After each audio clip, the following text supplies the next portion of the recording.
Bismillahirrahmanirrahim. Assalamualaikum warahmatullahi wabarakatuh. Yang terhormat Ibu Kepala UPT Semarang Negeri 13 Purbalingga, yang saya hormati rekan-rekan guru serta staf yang sempat hadir hari ini. Alhamdulillah hari ini kita masih diberikan kesehatan serta kesempatan untuk berkumpul dalam ruangan ini guna melaksanakan salah satu tugas kami sebagai CGP, yaitu melakukan pemetaan aset. Ini merupakan tugas dari modul 372, yaitu pengelolaan dalam sumber daya.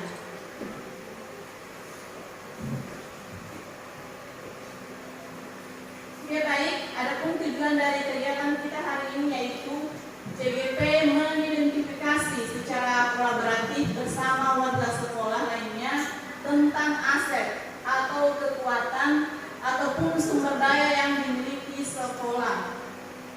Berbicara tentang aset, tentunya kita sama-sama tahu bahwa aset itu merupakan kekuatan atau kekayaan yang kita miliki, di mana kita berharap ke depannya aset itu bisa kita manfaatkan. Baik, sebelum saya lanjut, Bapak Ibu, apakah ada yang bisa menyebutkan yang termasuk modal aset sekolah? Ada 7. Aku dulu. Ya, Pak Taufik, silakan. Ya, terima kasih Ibu atas kesempatan yang diberikan.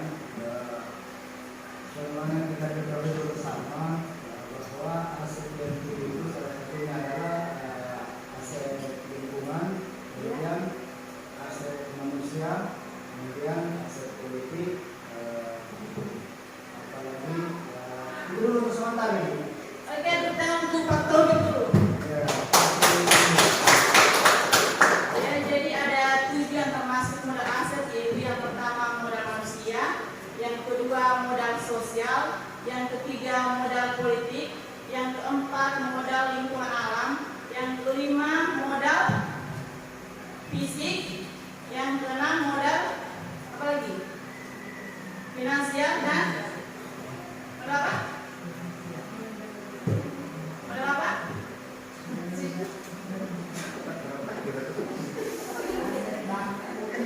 Ya, modal agama dan budaya. Yang pertama modal manusia. Di sini ada beberapa rekan guru yang memiliki kualifikasi pendidikan S1 dan S2. Kemudian yang kedua berasal memiliki 7 sertifikat pendidik sebanyak 7 orang. Kemudian ada 15 ASN dari 29 guru, dan terdapat 6 orang guru penggerak dan 2 orang CGP. Yang ketiga mahir dalam penggunaan teknologi.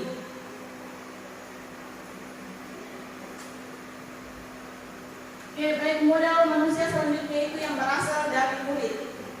Nah, di sini siswa muda diarahkan, kemudian bertanggung jawab, memiliki minat, bakat, dan potensi.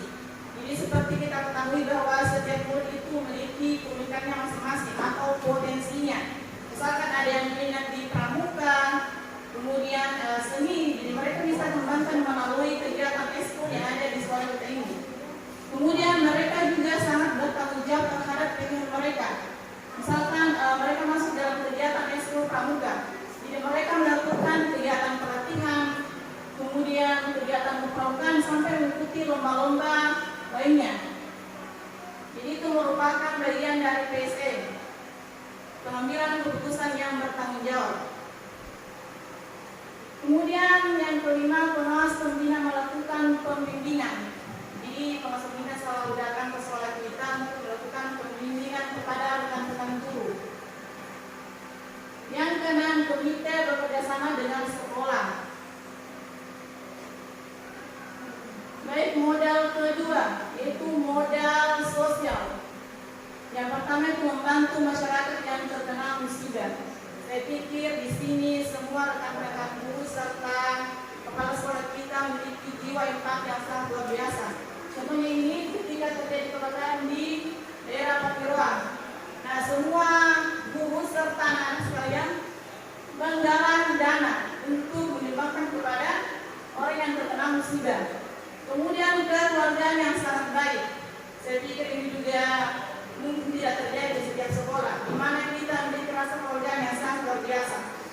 saling melengkapi dan saling menerima. Kemudian yang ketiga, adanya kolaborasi dan kerjasama.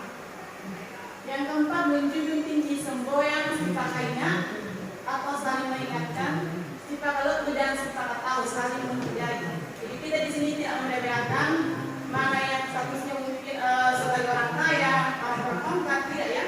Kita sama-sama di sini saling menghargai. Selanjutnya, modal politik. Yang pertama itu hubungan dan komunikasi serta kerjasama dengan lembaga pemerintah maupun stakeholder lain seperti puskesmas, polres dan tokoh masyarakat. Ya, di sini contoh bentuk kerjasama kita dengan pihak puskesmas yaitu di mana pihak puskesmas selalu datang ke sekolah kita untuk melakukan pemeriksaan kepada anak didik kita. Yang kedua itu peserta didik belajar berdemokrasi melalui pemilihan ketua OSIS. Jadi tidak hanya dalam masyarakat saja kita memimpin, tapi juga di sekolah itu memilih ketua OSIS.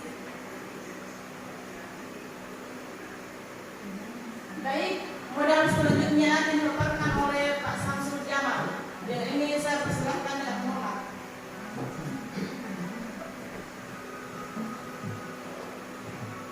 Ya, terima kasih atas kesempatan yang diberikan oleh Ibu Wita. Selanjutnya saya akan melanjutkan materi yaitu modal fisik. Modal fisik itu yang nampak di sekolah kita yang biasa digunakan oleh peserta didik maupun guru dan didik. Yang pertama, ruang kelas berjumlah berondel dan terdapat wisma sebanyak 3 unit. Kemudian ruang guru berjumlah 1 dan ruang guru kepala sekolah berjumlah 1. Rekreasi dan lain komputer, lapangan olahraga, voli, basket, futsal, taekwondo dan bulu tangkis. Yang kelima, musola sebagai tempat ibadah bersama. Yang keenam, tempat parkir, dan yang ketujuh perpustakaan. Selanjutnya modal lingkungan. Modal lingkungan berkaitan dengan kawasan adat Matua dan hutan lindung yang merupakan aset yang tidak dimiliki oleh sekolah lain dan dijadikan sebagai sumber belajar murid. Kemudian modal agama dan budaya. Yang pertama, setiap hari dilakukan budaya 3S, yaitu sapa, senyum, dan salam. Literasi Al-Quran sebelum proses BBM. Yang ketiga, melaksanakan salat duha dan salat Zuhur secara berjamaah. Yang keempat, pembinaan kutaksara Al-Quran. Yang kelima, pakaian kitab-kitab pada saat hari Kamis. Yang keenam, kue tradisional yaitu rukuk dan kue merah. Kemudian yang terakhir, ya, modal finansial yang dana pos merupakan sumber utama keuangan sekolah yang mendukung operasional sekolah. Selain itu, sedekah Jumat dan uang takdir juga dapat menjadikan aset SMA Negeri 13 berkembang. Hasil sedekah Jumat digunakan untuk membantu murid yang terkena musibah dan yang kurang mampu, serta uang takdir digunakan untuk program arah pengembangan dan kebersihan kantin. Demikianlah materi tentang pemetaan aset di SMA Negeri 13 berkembang. Selanjutnya saya serahkan kepada Ibu Yusdiana.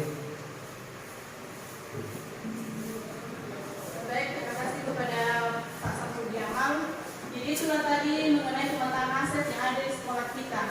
Menurut Bapak Ibu, apakah masih ada yang kurang atau masih ada yang perlu diperbaiki? Mungkin dari modal manusia, modal sosial, ataupun modal agama. Kita bukan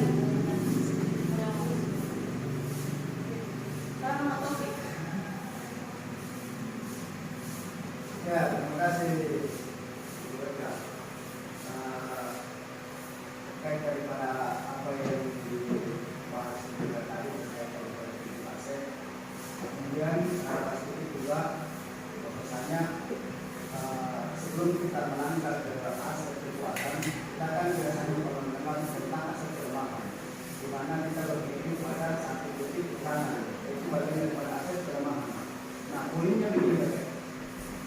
Cuma saya ingin kemudian diskusi terkait dengan pembahasan dari video ini berkhusus pada salah satu bagian daripada contohnya bagaimana kemudian mereka mengaplikasikan tujuh aset ini untuk salah satu di bidang pelajaran, contohnya di khusus mata pelajaran IPK di bahasa Inggris.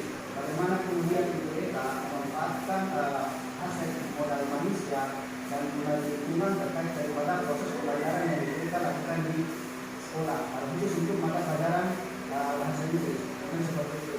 Kemudian kedua, ketika misalnya kita diperantarakan antara dua pilihan antara aset kelemahan dengan aset kekuatan yang kita ambil, yang mana kira-kira yang lebih cocok untuk diaplikasikan dalam lingkup wilayah SMA Negeri 13 Bendungan dan Sumber.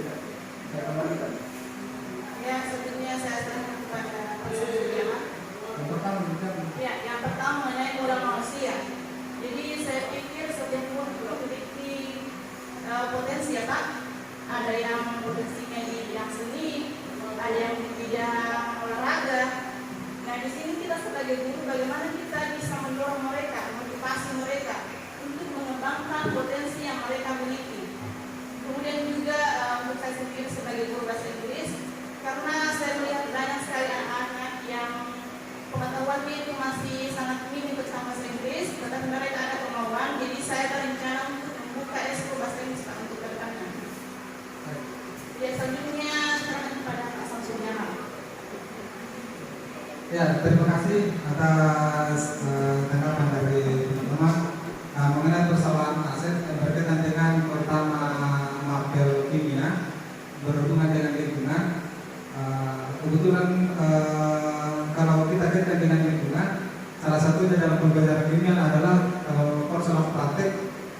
Biasanya kan kalau praktek itu menggunakan bahan-bahan kimia ya. Jadi karena kita berada di lingkungan alam yang kaya dengan buah-buahan dan sebagainya, itu bisa digunakan sebagai alat praktek, sebagai bahan untuk praktikum. Ya. Nah, kemudian yang kedua, apa yang lebih diutamakan antara aset kelemahan dengan aset kekuatan, kelebihan.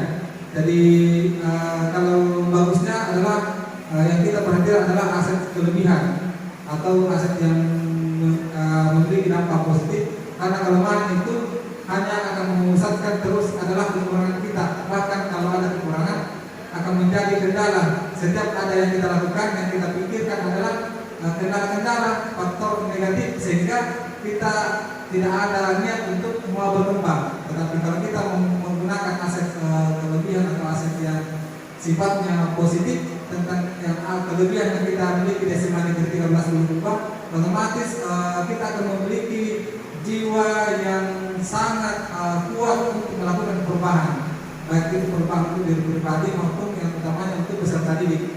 Seperti itu barangkali. Terima kasih. Saya kembali ke Ibu Ida. Ya, terima kasih Pak Jamal dari mana Pak Taufik. Ya, dan yang lain mungkin masih ada. Ya, sudah tidak ada.